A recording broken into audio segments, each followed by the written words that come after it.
नमस्कार दोस्तों, मैं रवि कमल स्वागत करता हूं आपका उजियारा क्लासेस के यूट्यूब चैनल पर। हम आज टॉपिक पढ़ने जा रहे हैं इंडियन पॉलिटी का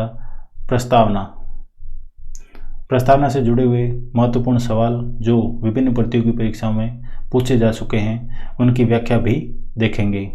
उससे पहले एक सवाल, निम्नलिखित पशुओं में से किस एक पशु का चित्र भारतीय संविधान की प्रस्तावना में चित्रित नहीं है?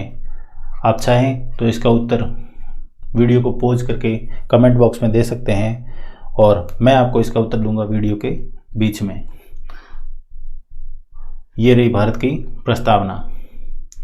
हम भारत के लोग भारत को संपूर्ण प्रभुत्व संपन्न समाजवादी पंथ निरपेक्ष लोकतंत्रात्मक गणराज्य बनाने के लिए तथा उसके समस्त नागरिकों को सामाजिक, आर्थिक और राजनीतिक न्याय, विचार, अभिव्यक्ति, विश्वास, धर्म और उपासना की स्वतंत्रता, प्रतिष्ठा और अवसर की समता प्राप्त कराने के लिए तथा उन सब में व्यक्ति की गरिमा और राष्ट्र की एकता और अखंडता सुनिश्चित करने वाली बंधुता बढ़ाने के लिए दृढ़ संकल्प होकर अपनी इस संविधान सभा में आज तारीख 26 नवंबर 1949 मिति मार्गशीर्ष शुक्ल सप्तमी संवत 2006 विक्रमी को एतद द्वारा इस संविधान को अंगीकृत, अधिनियमित और आत्मार्पित करते हैं। यह प्रस्तावना मैंने पूरी क्यों पढ़ी? क्योंकि जो प्रस्तावना में आज तक सवाल पूछे गए हैं वो सारे इसके अंदर से ही पूछे गए हैं, नया कोई भी सवाल नहीं बन पाया है। कभी तो पूछ लिया कि ये क्रम बताओ, कभी पूछ लिया न्याय कितने प्रकार के हैं, कभी पूछ लिया स्वतंत्रताएं कितने प्रकार की हैं, स्वतंत्रताओं के क्रम बताओ, न्याय के क्रम बताओ, कभी पूछ लिया ये तारीख कौन सी है, कभी पूछ लिया कि संविधान सभा शब्द कितनी बार आ चुका है, कभी पूछ लिया भारत शब्द कितनी बार आ चुका है। यानी कि पूरी आपको प्रस्तावना पूरी याद होनी बहुत ही जरूरी है। चलते हैं पहले सवाल पर। पहला सवाल है, देखिए इसमें आपको पूरी प्रस्तावना दे रखी है। हम भारत के लोग से लगाकर आत्मार्पित करते हैं, लेकिन एक बीच में जगह छोड़ दी एक्स, जो हमें भरनी है। किससे? जो ऑप्शन दे रखे हैं उनसे। तो ऑप्शन में अब देखिए ये सवाल कहाँ से उठा? पूरी प्रस्तावना की भाषा से। प्रस्तावना अगर पूरी याद है तो हम ये सवाल आसानी से कर सकते हैं। ये सवाल पूछा गया है IAS प्री 1997 में। तो हम जानते हैं कि कौन सा उत्तर हो सकता है। इसका सही उत्तर है 26 नवंबर 1949। यानी कि 26 नवंबर 1949 को हम किस रूप में मनाते हैं? संविधान दिवस के रूप में। कब से? 2015 से। ठीक है, उससे पहले हम इसे किस रूप में मनाते थे? विधि दिवस के रूप में। ठीक है, और ये तारीख आपको याद होनी चाहिए। ये तारीख है गणतंत्र दिवस की। कौन सी? गणतंत्र दिवस की। ठीक है, हालांकि दोनों तारीखें संविधान के लागू होने से संबंधित है, पर 26 नवंबर 1949 को जो संविधान लागू हुआ था वह आंशिक रूप से हुआ था। किस रूप से? आंशिक रूप से। यानी कि कितने अनुच्छेद? 16। और जो गणतंत्र दिवस यानी कि 26 जनवरी 1950 है, इस दिन पूर्ण संविधान लागू हुआ था। पूर्ण संविधान लागू हुआ था। ठीक है, ये देखिए प्रस्तावना के अंत में ही 26 नवंबर 1949 तिथि का उल्लेख किया हुआ है। तो आपको प्रस्तावना पूरी याद होनी चाहिए। अगला सवाल है, निम्न शब्दों पर विचार करें। ये शब्द आपको दे रखे हैं, समाजवादी, लोकतंत्रात्मक, संपूर्ण प्रभुत्व संपन्न और पंथ निरपेक्ष। सवाल क्या कह रहा है? इनको विचारानुसार सही क्रम में रखना है। यानी कि आपको वही पूरी प्रस्तावना की भाषा याद होनी चाहिए। कौन सा शब्द कहाँ पर है, किसके बीच में है, किसके पीछे है, किससे आगे है, ये सारा क्रम आपको याद होना चाहिए। अब देखते हैं इसके। हम भारत के लोग भारत को संपूर्ण प्रभुत्व संपन्न सबसे पहले, यानी कि सबसे पहले C, उसके बाद संपूर्ण प्रभुत्व संपन्न समाजवादी यानी कि A। ठीक है, A आ गया। उसके बाद समाजवादी के बाद पंथ निरपेक्ष यानी कि D, और फिर सबसे लास्ट में लोकतंत्रात्मक यानी कि B। तो CADB इसका सही उत्तर हो जाएगा CADB। ठीक है, आपको ये याद हो नहीं हो, लेकिन मेरा दायित्व बनता है कि आपको याद करवाऊं, इसलिए मैं आपके लिए एक छोटी सी ट्रिक लेकर आया हूं। आप उससे याद कर सकते हैं कि प्रस्तावना के शुरुआती जो शब्द है उनका सही क्रम क्या है। तो उनका सही क्रम है संपन्न समाज के पथ पर लोग।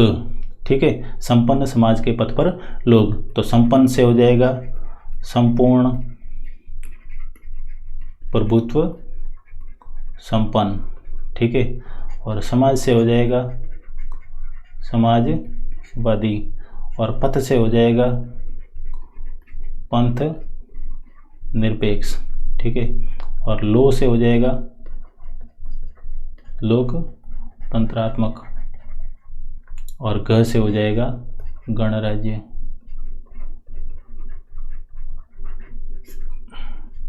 ठीक है, ये शब्द है, उनका सही क्रम भी यही है, तो आप ट्रिक के माध्यम से इसको सही क्रम में याद कर सकते हैं। अगला सवाल है, भारतीय गणतंत्र की 26/1/1950 कौन सी तारीख है?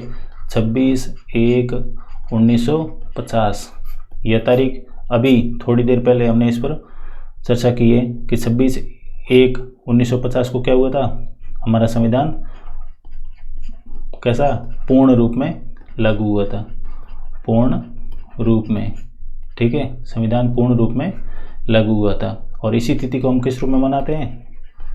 गणतंत्र के रूप में, गणतंत्र दिवस के रूप में मनाते हैं, ठीक है। तो पूछ रहा है कि सही संवैधानिक वस्तु स्थिति क्या थी जब संविधान लागू किया गया था। तो सवाल की भाषा को समझिए, ये सवाल उस समय के हिसाब से पूछा जा रहा है जब संविधान की जो मूल प्रस्तावना थी उसमें कौन कौन से शब्द थे।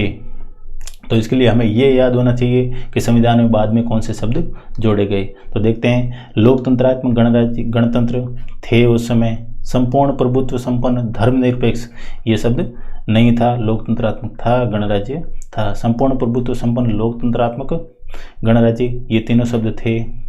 संपूर्ण प्रभुत्व संपन्न समाजवादी नहीं था, धर्मनिरपेक्ष नहीं था, ये दोनों थे, ठीक है। तो इस लिहाज से आपका सही उत्तर हो जाता है सी। अब सी क्यों? अब कहेंगे कि ये भी तो थे, लेकिन जो शुरुआती शब्द थे उन पांचों में इनके साथ अगर संपूर्ण प्रभुत्व संपन्न होता तो ये भी सही हो जाता, ठीक है। लेकिन जो पेपर सेटर थे उनने सही सोच समझकर ये ऑप्शन दिया है, तो ये ऑप्शन आपका सही हो जाएगा। क्यों? क्योंकि 5 शब्दों में केवल 2 शब्द उसमें नए जोड़े गए थे, समाजवादी और पंथ निरपेक्ष। तो ये रही आपके लिए ट्रिक जो 42वें संविधान संशोधन में जोड़े गए। 42वां संविधान संशोधन कब? 1976। सही याद नहीं हो तो 42 में 4 और 2 कुल मिलाकर कितने? 6, तो 6 लास्ट में, इसमें भी कितने? 6, ठीक है। इस तरीके से आपको याद हो जाएगा कि 42वां संविधान संशोधन कब किया गया? 1976 में, लेकिन यह लागू हुआ था 3 जनवरी 1977 को, ठीक है। ट्रिक है इन तीनों शब्दों को याद करने की, जो 3 शब्द बाद में 42वें संविधान संशोधन के तहत प्रस्तावना में जोड़े गए, उनकी ट्रिक है स्पा। स्पा में एस का मतलब हो जाएगा समाजवादी, ठीक है। पी का मतलब हो जाएगा पंथ निरपेक्ष, पंथ निरपेक्ष, और ए का मतलब हो जाएगा अखंडता, अखंडता, ठीक है। चलिए अगले सवाल पर, भारतीय संविधान की उद्देशिका में समाजवादी, पंथ निरपेक्ष और अखंडता शब्दों को किस समिति की सिफारिश पर जोड़ा गया? अभी हमने देखा कि इन शब्दों को कब जोड़ा गया? 1976 के 42वें संविधान संशोधन के तहत, ठीक है, जो लागू कब हुआ? 3 जनवरी 1977 को, ठीक है। देखिए, ए के सरकार समिति, बाबू जगजीवन राम समिति, के संतानम समिति और सरदार स्वर्ण सिंह समिति। तो इसका सही उत्तर है सरदार स्वर्ण सिंह समिति, ठीक है। सरदार स्वर्ण सिंह समिति, अब आप ये सोचकर हैरान हो रहे होंगे कि सरदार स्वर्ण सिंह समिति की सिफारिश पर तो क्या जोड़े गए थे? मूल कर्तव्य। लेकिन आपको एक बात बता दूं कि जो पूरा 42वां संविधान संशोधन था वह किसकी सिफारिश पर जोड़ा गया? स्वर्ण सिंह समिति की सिफारिश पर जोड़ा गया था, ठीक है। तो आपको केवल मूल कर्तव्य याद नहीं रखना है, जबकि समाजवादी, पंथ निरपेक्ष और अखंडता जैसे शब्द अगर पूछ लिए जाए कि किस समिति की सिफारिश पर जोड़े गए थे तो वह था सरदार स्वर्ण सिंह समिति, ठीक है। भारत के संविधान की प्रस्तावना में कितने प्रकार का न्याय, स्वतंत्रता, समानता और भ्रातृत्व का उसी क्रम में उल्लेख किया गया है। दो सवाल पूछ लिए आपसे, क्या पूछ लिए? दो सवाल, यानी कि न्याय कितने प्रकार के हैं उनके क्रम साथ में, यानी कि पहले न्याय बताओ, फिर स्वतंत्रता बताओ, फिर समानता बताओ और फिर भ्रातृत्व बताओ, उनके क्रम। ठीक है, तो उनके क्रम अब हम बता देते हैं आपको कि न्याय कितने प्रकार के, 3, उसके बाद स्वतंत्रता कितने प्रकार की, 5, उसके बाद समानता कितने प्रकार की, 2, और उसके बाद भ्रातृत्व 1। तो 3, 5, 2 और 1। तो सही उत्तर हो जाएगा 3, 5, 2 और 1। ये देखिए न्याय कितने दे रखे हैं, 3। कितने? 3। कौन कौन से? सामाजिक, आर्थिक और राजनीतिक। याद नहीं हो तो SAR, सामाजिक, आर्थिक और राजनीतिक।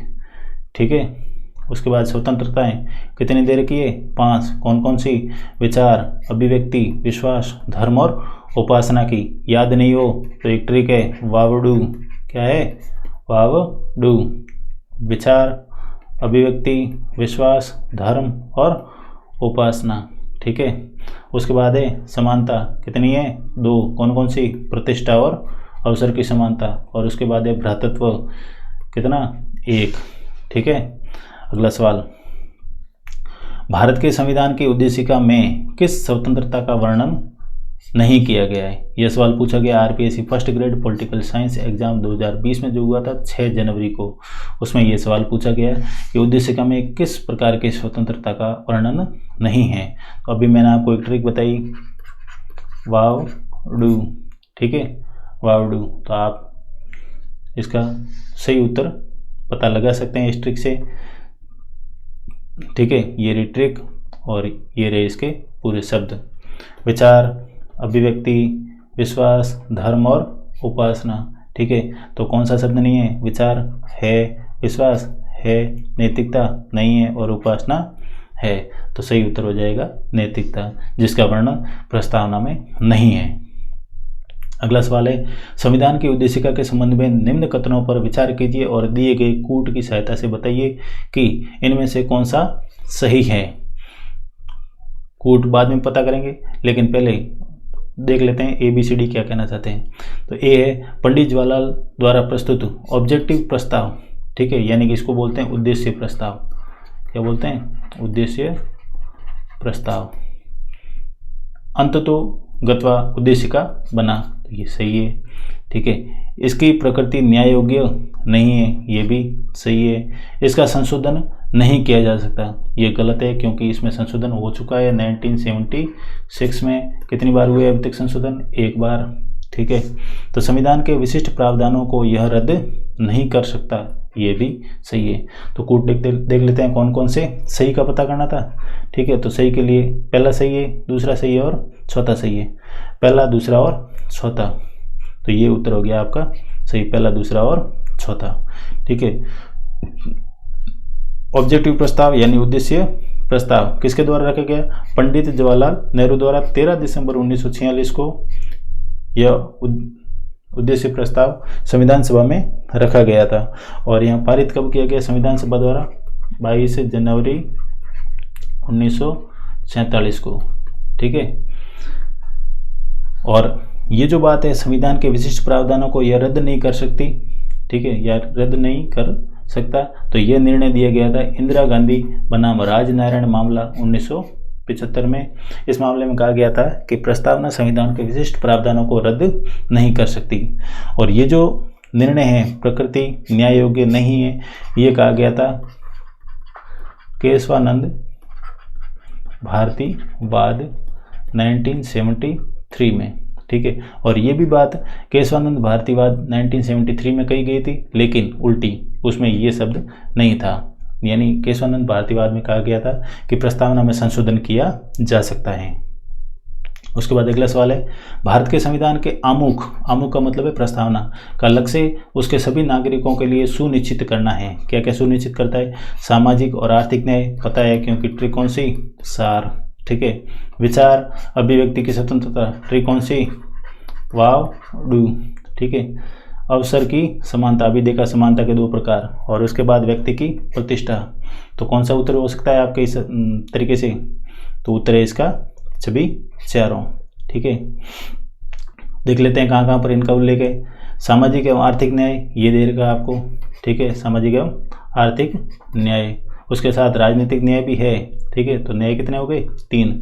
विचार तथा अभिव्यक्ति की स्वतंत्रता है। इसके अलावा 3 और स्वतंत्रताओं का उल्लेख है, जो है विश्वास, धर्म और उपासना। उसके बाद अवसर की समानता, तो प्रतिष्ठा और अवसर की समानता, ये रहा उल्लेख। उसके बाद व्यक्ति की प्रतिष्ठा, तो उन सब में व्यक्ति की गरिमा। अब गरिमा और प्रतिष्ठा दोनों एक जैसे शब्द है, इसलिए आज से उत्तर आपका सही हो जाता है सभी चारों। ठीक है, अगला सवाल है, निम्नलिखित में से कौन सा शब्द भारत के संविधान की उद्देशिका में नहीं है? तो नहीं है पता करना है, कौन सा शब्द नहीं है। इसके जैसा सवाल बन सकता है, देखो कि निम्नलिखित में से कौन सा शब्द भारत के संविधान की उद्देशिका में नहीं है। तो इसमें ऑप्शन दे दिए समाजवादी, पंथ निरपेक्ष, प्रभुता संपन्न और लोक कल्याण। तो हम ट्रिक पता कर सकते हैं, संपन्न समाज के पथ पर लोग, तो उसमें हमें पता है कि ये 3 शब्द तो आ जाएंगे, लेकिन ये शब्द नहीं है। तो इस हिसाब से इसका सही उत्तर हो जाएगा लोक कल्याण शब्द जो है वो प्रस्तावना में या उद्देशिका में उल्लेखित नहीं है। उसके बाद इधर देखें तो अखंडता शब्द है, क्योंकि हमें पता है कि 42वें संविधान संशोधन के तहत जोड़ा गया। भारत के लोग, शुरुआती यहीं से होती है, हम भारत के लोग। फिर राष्ट्र की एकता और उसके साथ जोड़ा गया था अखंडता, ये शब्द। ठीक है, तो इसलिए आज से सही उत्तर हो जाएगा राष्ट्र प्रेम, जो कि शब्द भारतीय संविधान की प्रस्तावना में नहीं है। अगला सवाल, नीचे 2 कथन दिए गए हैं, जिनमें से एक को कथन ए और दूसरे को कारण आर कहा गया है, यानी एक कथन है और दूसरा कारण है। तो इसके लिए देखिए कथन, भारत एक संपूर्ण प्रभुत्व संपन्न समाजवादी धर्मनिरपेक्ष लोकतंत्रात्मक गणराज्य, यानी कि 5 बातें आ गई जो शुरुआती शब्दों में है। कारण दे रखा है, इसे 42वें संविधान संशोधन 1976 द्वारा संपूर्ण प्रभुत्व संपन्न लोकतंत्रात्मक गणराज्य के स्थान पर प्रतिस्थापित किया गया। यानी कि ये कहना चाह रहा है कि 1976 में जो 42वां संविधान संशोधन हुआ, उससे पहले जो शुरुआती लाइन थी वो केवल उतनी थी, संपूर्ण प्रभुत्व संपन्न लोकतंत्रात्मक गणराज्य। इसको प्रतिस्थापित किया गया, तब जाके भारत क्या बना? एक संपूर्ण प्रभुत्व संपन्न समाजवादी धर्मनिरपेक्ष लोकतंत्रात्मक गणराज्य। तो कारण और कथन दोनों सही है और सही व्याख्या करता है। ठीक है, ए तथा आर दोनों सही है और आर ए की सही व्याख्या करता है। कि देखिए जो आरबीएससी की बुक है उसमें शुरुआती पेजों पर सभी किताबों में प्रस्तावना दे रखी है और अंत में ये 2 लाइनें लिखी हुई है, जिसमें साफ लिखा हुआ है संविधान 42वां संशोधन अधिनियम 1976 की धारा 2, ठीक है, 3/1/1977 से प्रभुत्व संपन्न लोकतंत्रात्मक गणराज्य के स्थान पर प्रतिस्थापित किया गया। किसे? ये जो कोष्टक में लिखा हुआ है इसे। ठीक है, इसको किसके स्थान पर प्रतिस्थापित किया गया? इन तीनों के स्थान पर प्रतिस्थापित किया गया। तो सही उत्तर है, सही व्याख्या करता है। उसके बाद अगला सवाल है, भारत में लौकिक सार्वभौमिकता है। लौकिक सार्वभौमिकता यानी कि जो सत्ता है वो किसके हाथ में है? लोगों के हाथ में, जनता के हाथ में। ठीक है, तो सार्वभौमिकता किसके हाथ में? लोगों के, यानी कि जनता के हाथ में। क्योंकि संविधान की प्रस्तावना आरंभ होती है, तो आरंभ हमें पता है हम भारत के लोग जैसे शब्दों से होती है, प्रजातांत्रिक जैसे शब्दों से नहीं, जनता के जनतंत्र शब्दों से नहीं, जनता के लोकतंत्र शब्दों से नहीं, जबकि किससे होती है? हम भारत के लोग जैसे शब्दों से। ये देखिए आरंभ के जो शब्द है, हम भारत के लोग। ठीक है, अगला सवाल, भारतीय संविधान की प्रस्तावना में उल्लेखित हम भारत के लोग से क्या तात्पर्य है? हम भारत के लोग से क्या तात्पर्य है? देखते हैं ऑप्शन। संप्रभुता भारत के मुख्य न्यायाधीश में निहित है, बिल्कुल गलत। संप्रभुता भारत के लोगों में निहित है, सही है।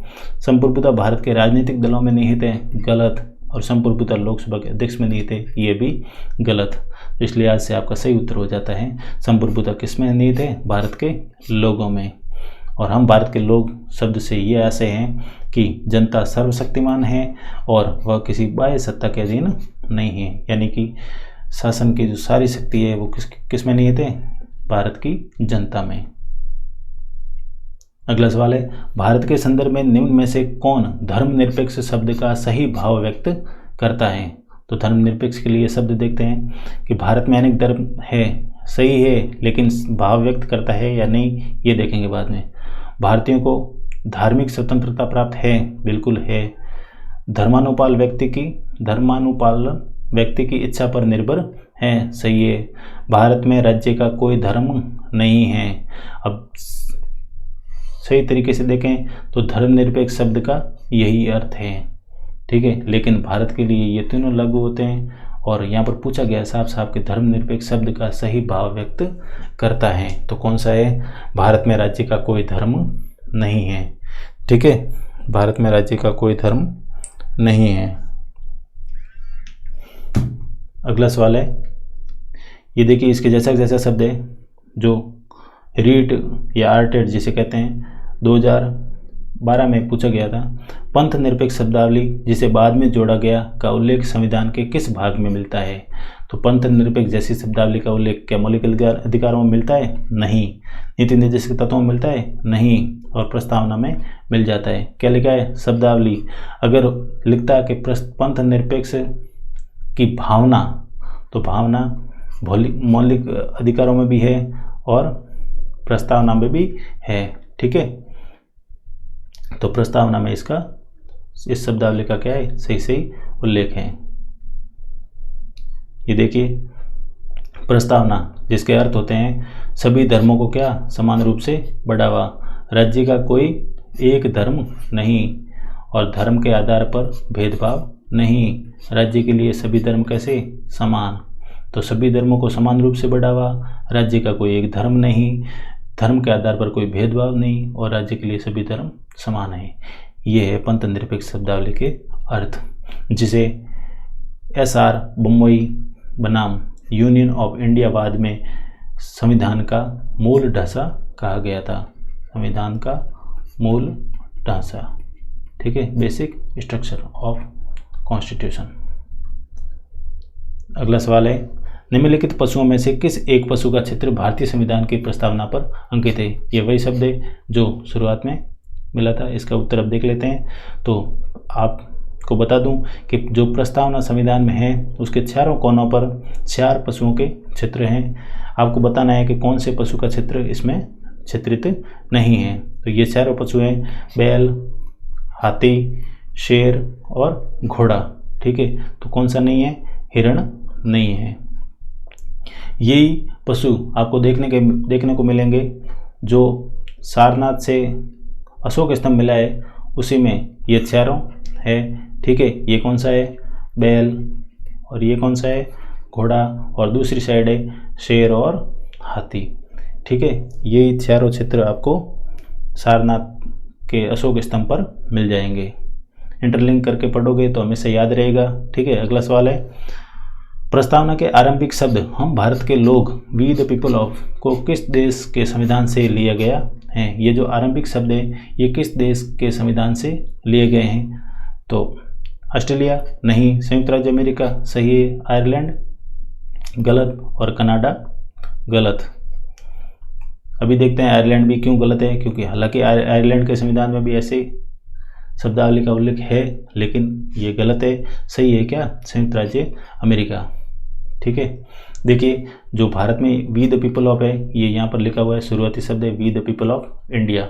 ये जो वी द पीपल ऑफ है ये शब्दावली हमने ली है प्रेम्बल ऑफ US कॉन्स्टिट्यूशन, उसके भी शुरुआती शब्द है वो है we the people of the United State. यहाँ पर द यूनाइटेड स्टेट है, वहाँ पर हमने लिख दिया भारत, और शुरुआती शब्द है वी द पीपल ऑफ।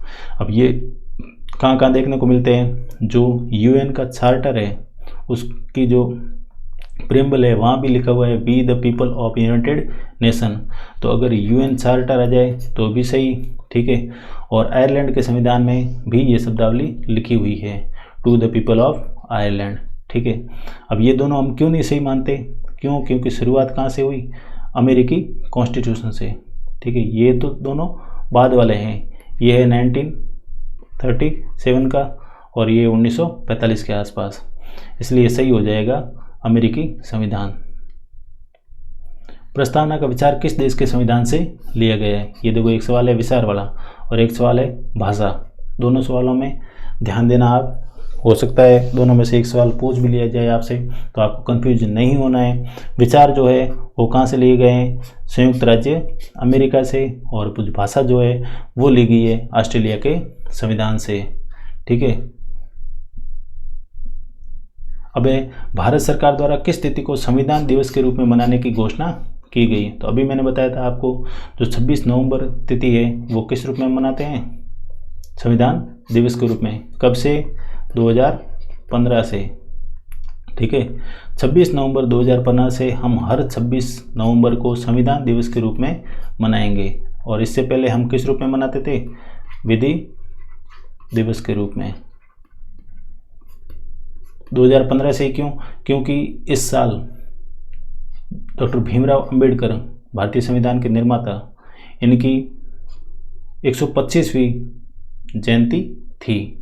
ठीक है, इसी वर्ष को खास बनाने के लिए, और इससे हमने 2015 से ही प्रारंभ कर दिया, किस रूप में मनाना, संविधान दिवस के रूप में। अगला सवाल है, भारत के संविधान के उद्देश्यों में से एक के रूप में आर्थिक न्याय का किसमें उपबंध किया गया है? तो आर्थिक न्याय का उपबंध किस किस में किया गया है? इसका सही उत्तर है उद्देशिका और राज्य के नीति निर्देशक तत्वों में। ठीक है, उद्देशिका में कहाँ पर है, ये रहा उद्देशिका में, सामाजिक, आर्थिक और राजनीतिक न्याय। उसके बाद राज्य के नीति निर्देशक तत्व है, उनमें कहाँ पर उल्लेख दे रखा है, तो अनुच्छेद 38 साफ साफ कहता है कि राज्य कल्याण की अभिवृद्धि के लिए सामाजिक व्यवस्था बनाएगा, जिससे नागरिक को सामाजिक, आर्थिक और राजनीतिक न्याय मिलेगा। तो ये रहा उल्लेख आर्थिक न्याय का। तो सही उत्तर हो जाएगा उद्देशिका और राज्य के नीति निर्देशक तत्व। अगला सवाल है, निम्नलिखित में से किस वाद में उच्चतम न्यायालय ने धारणा प्रस्तुत की कि उद्देशिका संविधान का भाग है? अब इस प्रकार के दो सवाल आपसे पूछे जा सकते हैं। किस वाद में कहा गया कि उद्देशिका संविधान का भाग नहीं है, और किस वाद में कहा गया कि उद्देशिका संविधान का भाग है? आपको सीधा सीधा इजीली याद होगा कि उद्देशिका संविधान का भाग है, तो आप ढूंढोगे इसमें कि केशवानंद भारती कहीं मिल जाए, तो केशवानंद भारतीवाद कहीं मिल जाए तो उसको हम क्या कर लें, टिक लगा दें, सही। ठीक है, लेकिन आप चारों ऑप्शन देखोगे तो आपको कहीं भी केशवानंद भारतीवाद नहीं मिलेगा। कौन सा है, यूनियन ऑफ इंडिया बनाम डॉक्टर कोहली, बनारसी दास बनाम स्टेट ऑफ यूपी, बम्बई बनाम Union of India, Malak Singh बनाम स्टेट ऑफ इंडिया। थोड़ा सा आप ध्यान लगाओ तो ये जो बम्बई लिखा हुआ है ये कौन सा है, SR बम्बई। अभी हमने थोड़ी देर पहले इस पर चर्चा की कि SR बम्बई बाद में प्रस्तावना को क्या कहा गया था, संविधान का मूल ढांचा। ठीक है, तो प्रस्तावना का थोड़ा बहुत उल्लेख जो संबंध है वो किस केस से है, SR बम्बई बाद से। तो SR बम्बई बाद में कहा गया था कि उद्देशिका संविधान का क्या है, भाग है। ठीक है, SR बम्बई बनाम यूनियन ऑफ इंडिया 1994 में दी गई निर्णय के पैरा 248, कौन से पैराग्राफ में, 248 पैराग्राफ में यह उल्लेखित है कि जो उद्देशिका है वो संविधान का क्या है, भाग है। अगला सवाल है, सवाल नहीं है, ये देख लीजिए कि कौन से वाद है जिनका निर्णय है कि संविधान का भाग नहीं है क्या, प्रस्तावना, और कौन से वाद है जिनका निर्णय है कि प्रस्तावना संविधान का भाग है और भाग नहीं है। तो भाग है किसमें, केशवानंद भारतीवाद, SR बम्बई बनाम Union of India, LIC of India 1995। अब दो वाद ऐसे हैं जिनमें साफ साफ कहा गया है कि संविधान का भाग नहीं है, यानी कि प्रस्तावना संविधान का भाग नहीं है। कौन कौन से, बेरोबर यूनियनवाद जो 1960, और सज्जन सिंह बनाम राजस्थान वाद 1965। इन दोनों वाद में कहा गया है कि प्रस्तावना संविधान का भाग नहीं है। ये केशवानंद भारती बनाम केरल राज्य, थोड़ी सी चर्चा इस पर कर लेते हैं, बाकी बाद में कभी इस पर पूरा वीडियो, इसकी जो बैकग्राउंड है, स्टोरी है, वो भी आपको बताएंगे। 1973 में ये वाद हुआ था। इसमें क्या क्या बातें कही गई वो देख लेते हैं। प्रस्तावना संविधान का भाग है, आपको हमेशा याद रखना है, प्रस्तावना संविधान का भाग है किसमें, केशवानंद भारती में। उसके बाद कहा गया कि इसका संशोधन किया जा सकता है, वेरी इंपॉर्टेंट, यानी कि किसमें कहा गया कि इसका संशोधन किया जा सकता है। उसके बाद मूलभूत ढांचे की संकल्पनाएं जो किस वाद से उभर कर आई, केशवानंद भारती वाद से। अब इसकी प्रकृति न्याय योग्य नहीं है, लेकिन ये भी कहा गया है कि अगर कोई केस फंस जाए ठीक है। तो उसको ईजी करने के लिए या उसको समझने के लिए हम प्रस्तावना की सहायता ले सकते हैं, ठीक है।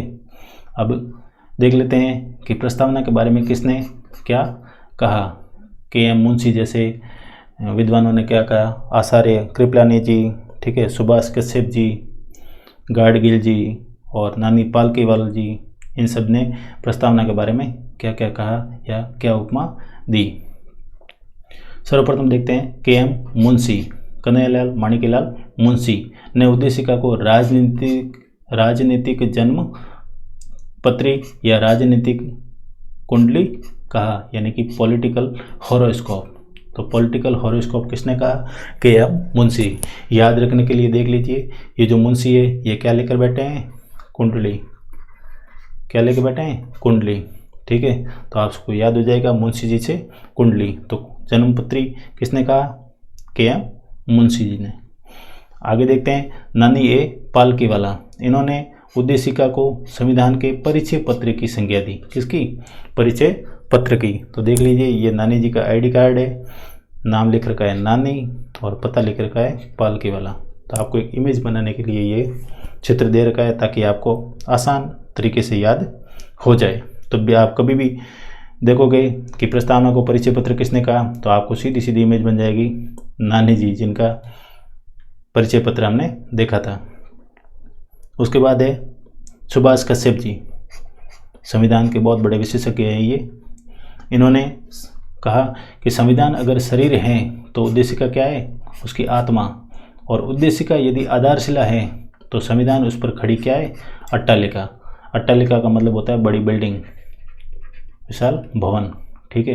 ये बिल्डिंग है, इसकी नींव क्या है, उद्देशिका, ठीक है। तो आप बिल्डिंग जैसे ही देखोगे, बिल्डिंग का मतलब अट्टालिका जैसे ही देखोगे, इमेज बन जाएगी आप में कि किसने कहा, सुभाष कश्यप जी ने। उसके बाद है ठाकुरदास भार्गव, इन्होंने उद्देशिका को संविधान की आत्मा या हृदय बताया। ऐसा न्यायमूर्ति हिदायतुल्लाह ने भी बताया कि जो उद्देशिका है वो संविधान की मूल आत्मा या हृदय है। लेकिन एक बहुत बड़े विद्वान जिनको हम अक्सर याद करते हैं संविधान का नाम आते ही, वो है डॉक्टर भीमराव अंबेडकर, जिन्होंने अनुच्छेद 32 को जो है संवैधानिक उपचारों का अधिकार, इसको संविधान का क्या कहा है, हृदय या आत्मा कहा है। संवैधानिक उपचारों का अधिकार एक मूल अधिकार है, ठीक है, जो व्यक्तियों को अनुच्छेद 32 के तहत प्राप्त है। उसके बाद देख लेते हैं आचार्य जे.बी. कृपलानी जी ने उद्देशिका को क्या कहा। तो इन्होंने उद्देशिका में रखे सिद्धांत को गहन सिद्धांत, कैसे सिद्धांत, गहन सिद्धांत की संज्ञा दी है। तो गहन सिद्धांत की संज्ञा किसने दी, तो आचार्य जे.बी. कृपलानी ने। उसके बाद देखें तो वी.एन. गाडगिल साहब ने उद्देशिका की तुलना प्राचीन नाटकों के नंदी पाठ से की है। तो ये भी आपसे पूछा जा सकता है कि किस विद्वान ने उद्देशिका की तुलना जो है नंदी पाठ से की है। तो इसका उत्तर हो जाएगा वी.एन. गाडगिल। अब देख लेते हैं कुछ फैक्ट्स, जैसे भारत शब्द कितनी बार है, 2 बार। भारत शब्द कितनी बार उल्लेखित है प्रस्तावना में, 2 बार, ठीक है।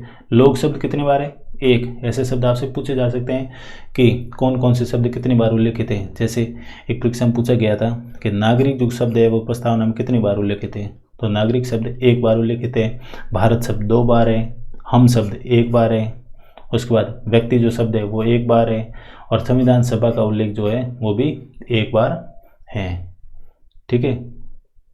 थोड़ी सी ट्रिक जो आपको वापस रिवीजन करवाने में या रिवीजन करवा रहा हूँ तो आपको आसानी से ये याद हो जाएगी। जैसे ट्रिक है, ये देख लीजिए, हम भारत के लोग भारत को संपूर्ण प्रभुत्व संपन्न समाजवादी पंथ निरपेक्ष लोकतंत्रात्मक गणराज्य, यानी कि जो ये शुरुआती शब्द है इनका सही क्रम क्या है, तो संपन्न समाज के पथ पर लोग, संपन्न संपूर्ण प्रभुत्व संपन्न समाज समाजवादी, पथ पंथ निरपेक्ष, लोकतंत्रात्मक और गणराज्य। उसके बाद है सार, क्या है, सार, SAR, ये है 3 प्रकार के क्या, न्याय, क्या है, न्याय। सा से हो जाएगा सामाजिक, ठीक है। आ से हो जाएगा आर्थिक और आर से हो जाएगा राजनैतिक।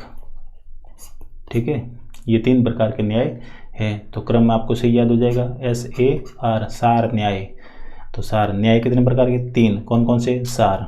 उसके बाद है स्वतंत्रताएं, तो कितनी है? 5। कितनी है? 5 स्वतंत्रताएं। कौन कौन सी? वावडू, ये हो गया विचार, फिर अभिव्यक्ति, फिर विश्वास, और फिर धर्म, और फिर उपासना। ठीक है।